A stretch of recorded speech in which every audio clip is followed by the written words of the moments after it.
عبادت کرنے کے لیے منع کیا، یہاں رات بھر گیم کھیلنے والے لوگ موجود ہیں۔ السلام علیکم دوستو، آج کے ویڈیو میں ہم بتائیں گے سلمان اظہری نے بتایا ہے کہ ایک مرد کو عورت کی خواہش کی ہوتی ہے اور ہوس کی ہوتی ہے۔ تو چلیے ویڈیو دیکھتے ہیں، اور ہر مرد کو یہ ویڈیو دیکھنا ضروری ہے، آپ بھی دیکھیے۔ اور اگر یہ ویڈیو کو آپ پورا دیکھنا چاہتے ہو تو ہم نے اس کی لنک نیچے ڈسکرپشن باکس میں ڈال دی ہے، وہاں پہ جا کے آپ اس ویڈیو کو فل واچ کر سکتے ہو۔ تو چلیے دیکھتے ہیں اور سنتے ہیں سلمان اظہری نے ہمیں کیا بتایا ہے۔ تو چلیے ویڈیو سٹارٹ کرتے ہیں۔ انسان کی فطرت ہے، ہر مرد کے اندر عورت کی خواہش پیدائشی ہے، یعنی اللہ تعالیٰ نے اس کے جسم میں یہ رکھا ہے کہ عورت سے وہ قرار حاصل کرے، تسکین حاصل کرے۔ مردوں کو اللہ نے یہ خصوصیت دی ہے، صفت دی ہے، اور عورتوں کے بھی اندر اللہ نے یہ رکھا ہے کہ ان کا میلان یا ان کی توجہ مردوں کی طرف ہے، لیکن اس کو اسلام نے ایک حلال طریقے سے باندھا ہے، وہ نکاح کے ذریعے سے۔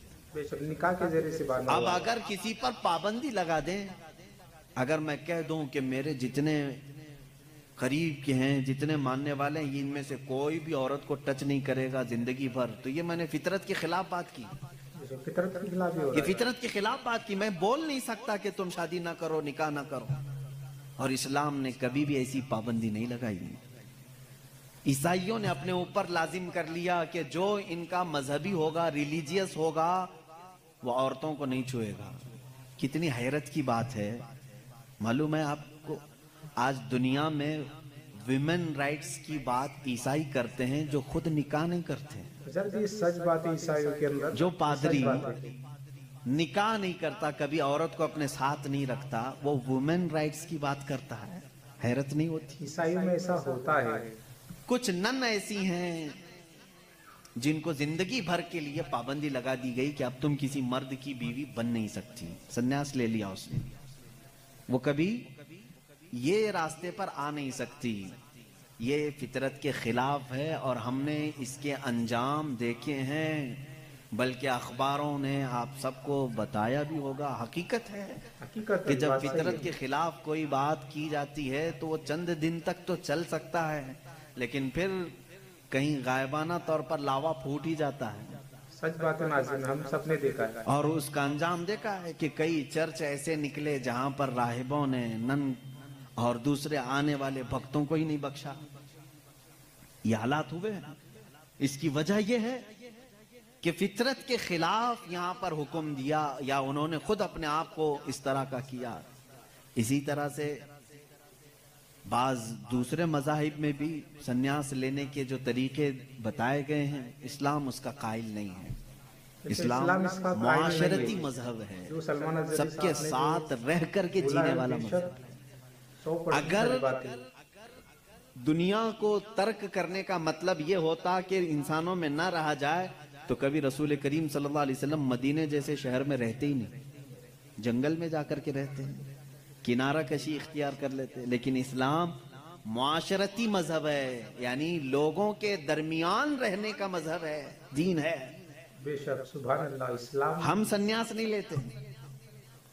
ایک صحابی، 3 صحابہ حضور صلی اللہ تعالیٰ علیہ وسلم کے حجرے کے باہر کھڑے ہو کر کے یہ باتیں کر رہے تھے۔ حضور صلی اللہ علیہ وسلم رات کو عبادت کے لیے کھڑے ہوتے تو آدھی رات گزر جاتی تھی، تو تینوں نے دیکھ کر کے کہا یہ تو بخشے ہوئے ہیں، یہ معصوم ہیں، ان سے کوئی خطا نہیں ہوئی، اس کے بعد اتنی عبادتیں ہیں ان کی، ہم جیسوں کو تو کیا کرنا چاہیے، بڑی عبادت کرنی چاہیے۔ جب رسول اتنی عبادت کر رہے ہیں تو ان تینوں صحابہ میں سے تینوں نے کیا کیا جانتے ہیں؟ ایک نے یہ اس دن وعدہ کر لیا، آج کے بعد سے میں کبھی کسی عورت کے پاس جاؤں گا ہی نہیں، زندگی بھر کے لیے عورت کے قریب نہیں جاؤں گا۔ دوسرے صحابی نے کہا آج کے بعد سے میں کبھی رات کو سوؤں گا ہی نہیں، پوری رات کھڑا رہوں گا۔ تیسرے صحابی نے کہا آج کے بعد سے میں کبھی کھاؤں گا ہی نہیں، دن میں بھی اور رات میں بھی روزہ رکھوں گا۔ بہت پیارا واقعہ ہے۔ رسول کریم صلی اللہ تعالیٰ علیہ وسلم اندر سے سن رہے تھے، باہر تشریف لائے ہیں، بہت پیارا واقعہ اور ہے۔ میرے آقا صلی اللہ تعالیٰ علیہ وسلم نے پوچھا تم میں سے کون کون ہے جو یہ باتیں کر رہا تھا؟ وہ صحابہ نے کہا کہ یا رسول اللہ صلی اللہ علیہ وسلم، ہم نے آپ کی عبادتوں کو دیکھ کر کے یہ کہا، جب آپ سید الانبیاء ہیں، معصوم ہیں، آپ اتنی عبادت کرتے ہیں تو پھر ہماری عبادت کا حال کیا ہونا چاہیے؟ ہمیں بہت زیادہ عبادت کرنے کی ضرورت ہے، اس لیے ہم نے ایسے ایسے عہد کیے۔ میں نے کہا ہے کہ آج سے میں عورتوں کو چھوؤں گا نہیں، کبھی کسی کے قریب نہیں جاؤں گا، نکاح کر کے بھی نہیں جاؤں گا۔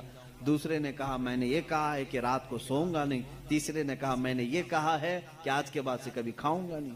اللہ تو ناظرین آگے بھی سنیے، بہت پیارا واقعہ بتایا ہے سلمان اظہری نے، اور ہر مرد کو یہ سننا ضروری ہے، جیسے ہم ہیں، اور عورتوں کو بھی سننا ضروری ہے۔ تو چلے سنتے ہیں آگے سلمان اظہری نے اور آگے کیا بتایا ہے۔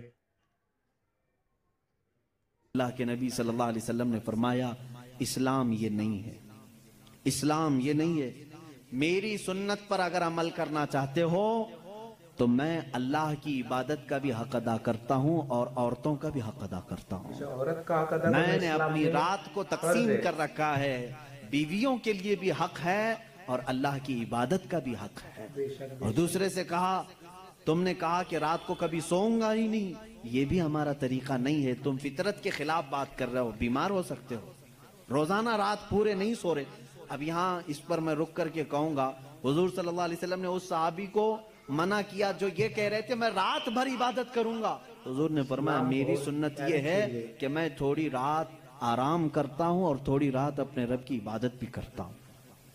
تمہارے جسم کا بھی تم پر حق ہے، اس کو بھی آرام دو۔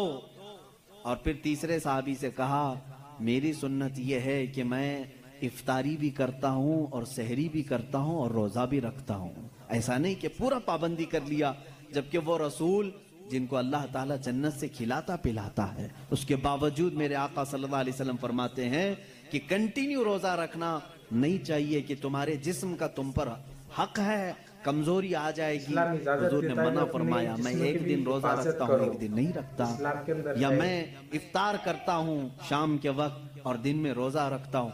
اس کا مطلب یہ ہے میرے عزیزو، اس پوری حدیث کا خلاصہ یہ ہے، اللہ کے نبی صلی اللہ تعالیٰ علیہ وسلم نے جو حکم دیے، اسلام کا خلاصہ یہ ہے کہ اس میں کہیں پر بھی افراط و تفریط نہیں، یعنی بہت تنگی والے حکم بھی نہیں اور بہت ڈھیل بھی نہیں۔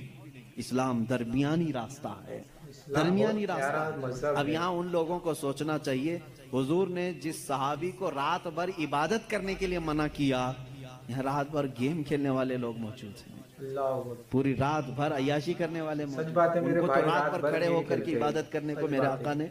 اس طرح سے اسلام کی یہ خصوصیات ہے کہ اسلام انسان کی فطرت کے عین مطابق ہے، اسلام کی فطرت کے مطابق ہے۔ اسی لیے قرآن کہتا ہے لا یکلف اللہ نفسا الا وسعها۔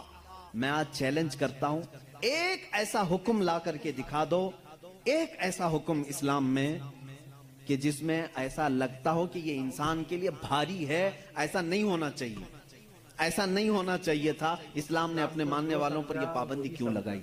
تو ناظرین آپ نے دیکھا یہاں پہ سلمان اظہری نے کتنی پیاری پیاری یہاں پہ ہمیں باتیں بتائی ہے کہ یہاں پہ اسلام ہمیں اپنی تن کی بھی حفاظت کرنے کی اجازت دیتا ہے، رات بھر عبادت کرنے کا حکم کہیں پر نہیں ہے، آپ اپنے جسم کے اوپر بھی توجہ دے سکتے ہیں۔ تو ایسی ہی ویڈیو دیکھنے کے لیے ہمارے چینل کو ضرور سبسکرائب کریں، اور اگر آپ کو یہ ویڈیو پورا دیکھنا ہے تو لنکس آپ کو یہاں پہ نیچے ڈسکرپشن باکس میں دی ہوئی ہے، جس کا آفیشیل ویڈیو ہے، وہاں پہ آپ جا کے یہ ویڈیو پورا واچ کر سکتے ہو۔ تو چلیے ملتے ہیں اگلے ویڈیو میں، السلام علیکم۔